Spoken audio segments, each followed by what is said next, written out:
글로벌 이슈 플러스에 들어왔습니다. 지난 이틀 동안 가상자산 시장에는 어떤 일들이 있었는지 테크엠 이수호 부사장과 얘기 나눠보도록 하겠습니다. 안녕하십니까? 안녕하십니까? 네, 반갑습니다. 비트코인 가격을 보니까 현재 10만 5천 달러 부근에서 등락을 이어가고 있습니다. 어떻게 보면 한 이틀 동안 크게 변화 없이 계속 제자리 걸음을 이어가고 있다라고 봐야 될 것 같은데요. 최근의 흐름 어떻게 보십니까? 네, 일단 뭐 국내에서는 대선도 있었고 또 해외에서도 크고 작은 일들은 계속 이어지고 있는데 일단 비트코인 가격은 5월 말 신고가를 경신한 이후에 아직 뭐 뚜렷한 움직임을 보이진 않고 있습니다. 일단 해외 거래가 기준으로 10만 딱 지금 5천 달러 선 유지하고 있고 환산하게 되면 지금 한화로 한 1억 4,500만 원 정도. 예. 또 국내 거래가는 1억 4,700만 원. 결국 환율 고려하면 김치 프리미엄은 거의 없다라고 봐도 무방할 정도고요. 그러니까 아직까지 뭐 국내 투심이 그렇게 많이 살아나는 상황도 아니고 또 해외에서도 그렇게 많이 또 시장이 과열되거나 또는 가격에 큰 급등락이 있는 상황은 아니다라고 보시면 될 것 같은데 다만 지금 눈에 띄는 건 ETF 자금이 좀 눈에 띕니다. 비트코인 시장에서 조금 자금이 빠져나가서 그게 오히려 다른 곳으로 가는 게 아니라 오히려 이더리움 ETF 쪽으로 좀 이동하고 있다라는 이야기가 나오고 있더라고요. 그러니까 결과적으로는 뭐 코인 시장 전체의 어떤 자금 유동성이 크게 빠져나간 것은 아니나 매크로 흐름에 따른 눈치 보기 장세가 이어지고 있는 와중에 SEC의 최근 스테이킹 규제 완화 이슈가 있었고 또 알트코인 제도화에 대한 기대감은 여전히 살아있다라고 보면 좋을 것 같습니다. 알겠습니다. 근데 이 와중에 뭐 ETF 얘기도 해주셨지만 레버리지가 좀 청산될 수 있다라는 얘기가 있다고 해요. 어떤 내용인가요? 네, 일단 코인 거래 시장에서 가장 큰 거래 비중을 차지하는 게 또 선물 시장인데 그렇죠. 네, 전 세계적으로 지금 가장 큰 어찌 보면 위험 자산을 베팅하는 굉장히 큰 시장 규모에 이미 자금이 많이 몰려 있는 곳인데 뭐 하루에 보통 조 단위의 자금이 청산될 만큼 지금 너무나도 많은 자금들이 몰려 있는 곳이어서 전반적인 비트코인의 가격을 보면 점진적 우상향을 그리고 있다라고 보는 게 맞으나 사실 베팅하는 자금의 규모가 너무 크다 보니까 이게 오히려 비트코인의 어떤 전반적인 움직임을 좀 많이 좌우하는 그런 흐름을 보이고 있습니다. 그러니까 쉽게 말씀을 드리면 이 비트코인의 어떤 단기적인 시세 예측을 좀 예상하는 분들이 좀 많은 그 자금들을 끌고 들어오면서 특히 이게 지금 개인이 아니라 기관들이 이 시장에 들어오게 되다 보니까 어떤 매크로 흐름과 또는 코인 시장의 전반적인 어떤 모멘텀 또는 코인 자체의 경쟁력과 무관하게 이 급등락이 좀 단기적으로 빠르게 움직이는 경향을 보이고 있어요. 그런 것들 때문에 이게 너무나도 많은 선물 자금이 유입이 되면서 이게 코인 시장이 단기적인 어떤 큰 어떤 폭풍을 맞이하는 게 아닌가. 결국은 좀 현물 위주의 소매 시장에 머무르는 분들은 내가 예상하지 못했던 흐름을 좀 맞이할 수도 있는 굉장히 좀 위험하다고 보기는 어렵지만 사실 이게 기관 시장이 크게 이 시장에 개입하면서 벌어지는 현상 중에 하나인데 과도한 레버리지 때문에 어떤 작은 모멘텀 또 작은 매크로 이슈에도 비트코인 시장이 크게 흔들릴 수밖에 없는 그런 형국이 계속 이어지고 있다고 보시면 좋을 것 같습니다. 알겠습니다. 뭐 그 정도의 변동성은 언제나 비트코인 시장에 있었으니까 일단 여러분들이 염두에만 두시면 될 것 같습니다. 자, 그리고 지나간 얘기지만 비트코인 컨퍼런스 뭐 크게 도움이 되지는 않았던 것 같아요. 어떻게 보셨어요? 네, 이게 최근 1년 사이 흐름을 보면 사실 트럼프 일가에서 사실 이렇게 나오는 워딩들이 시장 전반에 큰 영향을 주고 있다라고 보기는 좀 어려울 것 같아요. 그래요. 하지만 분명한 건 스테이블 코인을 중심으로 있던 금융시장의 온체인, 스테이블 코인을 통한 어떤 금융시장의 웹3 개편은 빠르게 이어지고 있는 것도 사실이고 또 어쨌든 정책 위반자들, 특히 정재계 인사들이 너무나도 많이 참여했기 때문에 단기적인 어떤 코인 시장에 대한 움직임을 볼 수 있는 굉장히 중요한 행사였다라고 보는 게 맞을 것 같은데 단순히 일단 정재계 인사뿐 아니라 트럼프 일가 분들이 또 많이 나왔습니다. 아들분들이 또 다 참석을 하셔서 특히 이제 에릭 트럼프 이제 장남이죠. 트럼프 대통령 장남이 직접 이 행사에 참여를 해서 비트코인을 적극적으로 사 모아라. 그리고 특히 정재계 쪽에 한 비트코인 시장에 대한 전반적인 규제 완화라든지 시장 육성에 대한 움직임이 빠르게 가속화될 거다라는 친 비트코인 멘트를 굉장히 많이 주셨고요. 또 이제 JD 벤스 부통령이 직접 또 행사에 참여하셔서 비트코인을 적극적으로 많이 사 모으는 게 미국 국익에도 도움이 된다. 이런 이야기도 하셨고 또 신시아 루미스 미국 상원의원 특히 이제 비트코인에 대한 사랑이 매우 지극한 정치인으로 많이 알려져 있는데 이분 같은 경우는 과거에 미국이 갖고 있던 특히 금을 많이 갖고 있는 나라 중에 하나잖아요. 미국이 금에 대한 가치 평가를 새롭게 해서 금 증명서라는 게 따로 있다고 해요. 미국이 그런 것들에 대한 시세 평가를 다시 해서 남는 자원을 비트코인 매수에 써야 된다. 그리고 그런 것들이 결국은 미국의 지금 거대한 어떤 그 채무 부담 이런 것들을 줄일 수 있는데도 비트코인이 큰 역할을 할 것이다. 그러니까 단순히 비트코인이 미국의 어떤 글로벌 패권을 유지하고 달러의 어떤 생태계를 유지하는 것 넘어서 미국의 어떤 채무를 조정하는 데 있어서 큰 역할을 할 것이다라는 이야기를 주셨는데 단기적으로는 시세에 큰 영향을 주지는 않고 있으나 사실 비트코인이 지금 1억을 넘어서 계속 우상향을 그리고 있는 데 있어서 조정 국면이 별로 눈에 띄지 않고 있거든요. 그런 것들을 보면 정재계의 어떤 그런 멘트들, 당국자들의 멘트들, 특히 트럼프 일가가 전략적으로 비트코인을 키우려고 하는 그런 움직임들이 좀처럼 비트코인을 빠지지 않게 하는 그런 원동력 중에 하나로 또 보여지는 것도 맞는 것 같고 또 하나는 최근에 러시아 우크라이나 정세가 사실은 뭐 휴전이다 정전이다 이런 말이 나오는 와중에서도 조금 과거보다는 좀 극렬하게 움직이는 맞아요. 것 같아요. 네. 그런 것들을 보면 과거보다는 크게 매크로에 흔들릴 수 있음에도 불구하고 또 이런 트럼프 일가의 멘트들, 미국의 어떤 정재계의 어떤 멘트들 덕분에 비트코인 시장만큼은 그래도 되게 견실하게 움직이고 있는 것 같다라고 보시면 좋을 것 같습니다. 알겠습니다.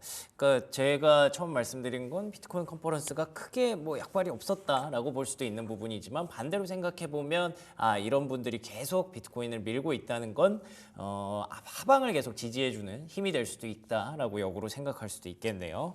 자, 그리고 요즘 또 스테이블 코인 얘기를 안 할 수가 없는데 그 USDC 발행사 서클이 IPO 규모를 더 크게 확대를 했다고 합니다. 이건 좀 긍정적인 소식으로 들리는데요.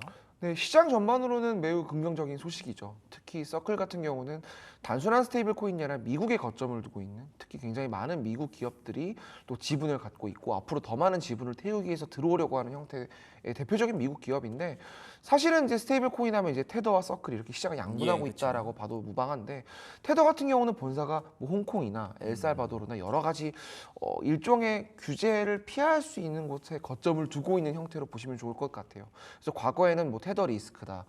테더가 너무나도 많은 위험 자산을 갖고 있는 부분들이 있어서 특히 미국 국채가 아닌 형태의 자산도 담보 자산으로 갖고 있기 때문에 또는 테더가 지금 내세우고 있는 담보 자산을 정말 증명할 수 있느냐에 대한 의구심도 있었기 때문에 미국에 거점을 두지 않기 때문에 강제력을 행사할 수 없는 부분 여러 가지들에 대한 테더에 대한 의심이 있었던 게 사실인데 사실은 서클을 키움으로 인해서 그런 것들을 좀 많이 미국이 지원한 것으로 보여져요. 앞으로도 더욱더 서클을 키움으로 인해서 미국산 특히 미국 자본의 어떤 웹3 시장의 유입 또 미국의 패권을 유지하는 데 서클이 큰 역할을 할 것으로 보여지고 있는 와중에 서클이 IPO라는 거기 때문에 이제는 서클의 IPO가 어느 정도 규모로 흥행을 할 것이냐를 넘어서 어떤 기업들이 또 서클의 지분을 태우고 들어올 것인가 또 하나는 서클의 IPO 규모가 커지면 커지면서록 이 테더와의 어떤 식의 어떤 시장을 양분하는 형태 그러네요. 테더가 시장 점유율에서 유지할 수 있을 것인지 사실은 테더가 또 규제를 또 외면하는 또는 미국 시장의 좀 역외 플레이어라고 보기도 어려운 게 또 미국의 당국자들이 또 테더와 직간접적으로 영향력을 행사하는 분들도 실제로 존재하고 있고 저는 테더가 사실 이미 미국 생태계에 들어와 있다고 보고 있기 때문에 테더와 서클이 어떤 경쟁 관계를 띌 것이냐 또 굉장히 중요한 관전 포인트인데 분명한 건 테더와 서클이 이제는 새로운 어떤 디지털 시장의 온체인 월가를 형성하는 그런 구도로 이제는 갈 것으로 보여집니다. 또 미국 월가를 대표하는 금융사들이 뭐 여러 군데가 있잖아요. 네. 그런 식으로 서클이 성장해 나갈 것일 그럴 가능성이 매우 크기 때문에 그쵸. 이제는 서클의 움직임이 우리 온체인 시장의 규모를 결정하는 굉장히 중요한 척도와 또 하나는 사실은 국내 웹3 기업들이 지금 정확한 피어 그룹을 형성하기가 어려운 부분이 있잖아요. 코인 발행사들밖에 없는데 지금은 또 코인 거래소도 존재하지만 이제는 서클이 IPO를 하게 되면 코인 시장이 정말 다양한 형태의 플레이어들이 이제는 제도권 시장에 들어가는 거거든요. 그러네요. 투자사와 코인 거래소뿐 아니라 금융 시장에서 어떤 기축통화를 형성하는 디지털 달러를 발행하는 기업들의 밸류에이션이 딱 나오게 되면 국내 어떤 코인 핀테크 기업들에 대한 가치도 새롭게 평가할 수 있다는 점에서 정말 여러모로 의미가 있는 사례다라고 볼 수 있을 것 같습니다. 알겠습니다. 서클 얘기해 볼 수 있는 내용이 굉장히 많았네요. 테더와의 관계 그리고 앞으로 스테이블 코인의 발전 가능성 여러 가지를 좀 어필할 수 있는 그런 긍정적인 사례가 되고 있는 것 같습니다. 그렇지만 조금 악재성일 수도 있다고 해야 될까요? 아까도 잠깐 얘기해 주셨지만 트럼프 일가의 개입이 점점 늘어나는 걸 두고 물론 뭐 비트코인을 참 밀어주는구나 확실히 가격은 좀 방어가 되겠구나 생각하시는 분들도 있겠지만 이거 이래도 되나 싶으신 분들도 분명히 있단 말이에요. 어떻게 보세요? 네, 사실은 트럼프 일가가 시작할 때부터 이미 작년에 이제 대선 국면서부터 비트코인에 대한 이야기를 계속하면서 어떤 자신들의 사익을 채우는 어떤 일종의 그런 행보들을 그쵸. 예. 보여왔다라고 보는 게 맞는 것 같고요. 예. 특히 최근에는 단순히 일단 비트코인을 매수하는 형태의 어떤 자신의 이름을 딴 기업을 통해서 그런 형태를 넘어서 뭐 채굴 기업이나 상장사에도 영향을 미치고 있는 것 같고, 또 하나는 이제 밈코인 발행을 넘어서 오늘 보니까 또 특정 알트코인 프로젝트 플랫폼과 함께 또 직접 지갑을 만들어서 이쪽을 통해서 트럼프가 지금 메시지를 내려고 하는 것 아니냐라는 의견도 있어요. 물론 에릭 트럼프가 방금 전에 뭐 이거와는 우리와는 무관하다라는 멘트를 내긴 했는데, 이런 알트코인 플랫폼들과도 직접 이렇게 손을 뻗는 행태를 보면 사실은 트럼프 일가가 단순히 어떤 코인을 육성하고 이런 거를 넘어서 자신들의 사익 추구를 하는 움직임이 분명히 또 존재하는 것도 사실이고, 그러니까요. 사실은 또 트럼프가 단순히 사익을 추구하는 것을 넘어서 지금 차기까지도 좀 보고 있다는 이야기가 있어요. 사실은 에릭 트럼프가 계속 왜 우리가 이렇게 아버지를 중심으로 우리가 웹3 시장에 계속 관심을 갖느냐, 우리가 정권을 한번 뺏겼을 때 사실은 이제 트럼프의 정권이 연속적으로 이어진 게 아니라 한번 넘어갔었잖아요. 그 당시에 때 이제 제도권 금융사들로부터 우리가 외면을 받았다, 우리가 또 제대로 된 은행 사업을 하지 못했다. 결국은 정권이 바뀌었을 때 일종의 이제 그림자 규제를 어쨌든 미국도 그런 식으로 시장으로 이제 금융시장이 흘러가다 보니까 또 트럼프 일가가 분명히 좀 부정적인 상황에 놓여져 있었던 것으로 보여져요. 그들의 이야기를 들어보면. 그러면 우리가 중간선거 이후에 또는 차기 대선 이후에 정권을 빼앗겼을 때도 우리가 자산시장에서 영향력 또는 우리가 금융시장에서 계속 패권을 유지해 나가려면 미국뿐 아니라 트럼프 일가 그리고 자신들이 따르는 정치 지지 세력들까지도 다 이들을 계속 앞으로도 계속 끌고 가기 위해서는 결국 돈의 힘이 중요한데, 그렇죠. 그런 부분들을 웹3 시장에서만큼은 이게 결국은 제도권 금융사들 또는 기존의 어떤 레거시 룰 가지고는 완벽하게 이 웹3를 통제하기가 어려울 테니 우리가 비트코인을 중심으로 한 이 온체인 금융을 갖고 앞으로도 결국은 이 권력을 계속 유지해 나가려고 한다, 그런 의지가 눈에 보여서 이해상충뿐 아니라 저는 이게 정치적으로도 나중에 큰 영향력 또는 큰 이슈로 번질 것으로 보여져요. 그래서 뭐 아직까지 중간선거가 시간이 좀 남아 있긴 그쵸. 하니까 예. 당분간은 이런 이슈들이 계속 이어질 것으로 보이지만 결국 궁극적으로는 리스크가 될 수도 있겠다. 코인 시장 전반에 리스크가 될 가능성도 분명히 있어서 이건 좀 예의주시할 이슈인 것 같아요. 예, 그러니까 마냥 뭐 좋다고 박수 칠 만한 일은 아닌 것 같아서 한번 질문을 드렸고요.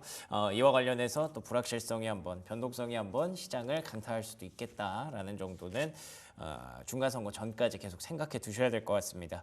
자, 그리고 아까도 초반에 그 비트코인 ETF에서 뭐 이더리움으로 좀 움직이는 현상이 나타나고 있다라고 얘기해 주셨잖아요. 알트코인 쪽에서 뭐 XRP에 대해서도 긍정적인 기대감이 나오는 것 같고, 이더리움도 요즘 분위기가 나쁘지 않은 것 같은데 어떻게 보고 계신지 정리 한번 해주실까요? 네, 요즘 알트코인 쪽 사실 분위기가 그렇게 나쁘진 않습니다. 뭐 시세를 보고는 이 정도밖에 안 가라고 보시는 분들도 많은데, 분명히 금리 인하라든지 매크로 환경의 변화, 또 유동성 유입에 따른 시장 기대감, 그리고 뭐 사실은 미국 기업들뿐 아니라 이제는 뭐 지자체들, 뭐 연기금들, 너무나도 많은 큰 손들이 시장에 진입하려고 하는 준비들을 하고 있고, 또 우리도 마찬가지로 이제 대선이 이제 마무리가 되면서 본격적으로 이제 이 웹3 온체인 시장에 금융자본이 들어가려고 하는 움직임들이 보이고 있기 때문에 저는 알트코인 전반에 대해서 특히 기업화를 꾀하는 곳들은 지금 매우 긍정적으로 보는 게 맞을 것 같다라는 생각이 들고요. 특히 뭐 오늘 보니까 글로벌 코인 커스터디 이제 비트고라는 기업이 있습니다. 굉장히 큰 기업인데 일반 기업들, 특히 상장사들이 알트코인을 사 모으는 게 매우 어렵습니다. 보관을 어떻게 할 것인지, 해킹을 당할 가능성도 분명히 존재하고, 또는 알트코인을 사서 그대로 쟁여두는 게 아니라 이거를 금융상품화해서 이자를 받는다든지, 또는 다양한 형태의 어떤 새로운 상품을 만드는 데 있어서도 일반 기업들은 좀 어려운 부분들이 있거든요. 그런 것들을 지금 이제 커스터디 기업들이라는 형태들이 이제 만들어지고 있는데, 우리나라도 사실 있습니다. 국내에도 다양한 커스터디 기업들이 지주사들, 금융지주사들 이제 지분을 받아서 이제 준비를 하고 있는데, 이런 것들을 보면 알트코인이 금융상품화가 되고 있어요. 분명한 건 이제는 정말 코인 거래소에서 코인을 사는 형태가 아니라 기업들, 금융기관들이 직접 별도의 이 커스터디사들, 별도의 금융사들을 통해서 알트코인을 사모으고 관리하고 새로운 이윤을 얻고 금융 차익을 얻을 수 있는 그러한 형태의 시장이 열리고 있기 때문에 리플 사례를 지금 말씀을 주셨는데, 딱 어떤 리플이라는 특정 코인을 하나 딱 말씀을 드리는 건 아니고, 분명 플랫폼으로 진화할 수 있는, 또는 미국에서 고용을 하고 이게 빅테크로 진화할 수 있는 그런 웹3 시장에 정말 다양한 혁신을 만들 수 있잖아요.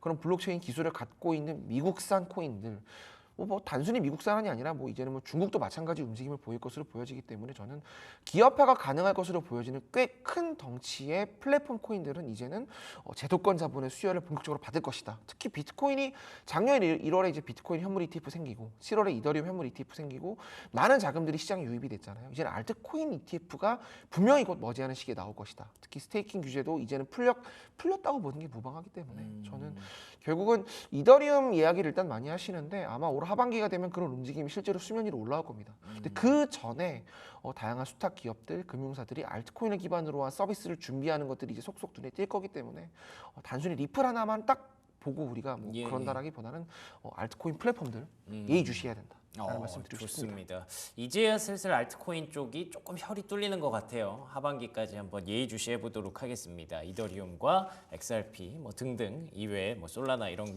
종목들이 있겠죠. 자, 그리고 오늘은 무엇보다 좀 크게 좀 궁금합니다. 대선이 지나갔기 때문에 국내에서도 이제 좀 뭐 어떤 수혜가 될 수 있는 코인이라든지 아니면 섹터라든지 이런 것들이 좀 궁금하거든요. 어떻게 보세요?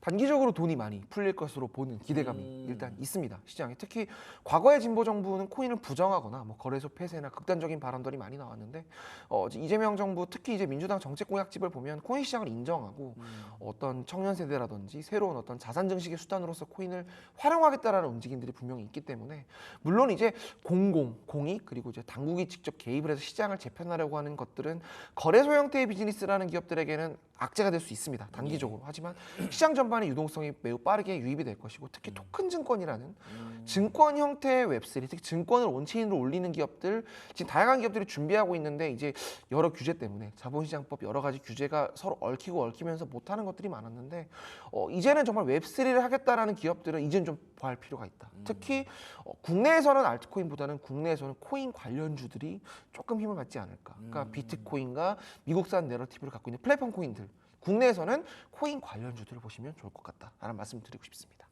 그렇군요.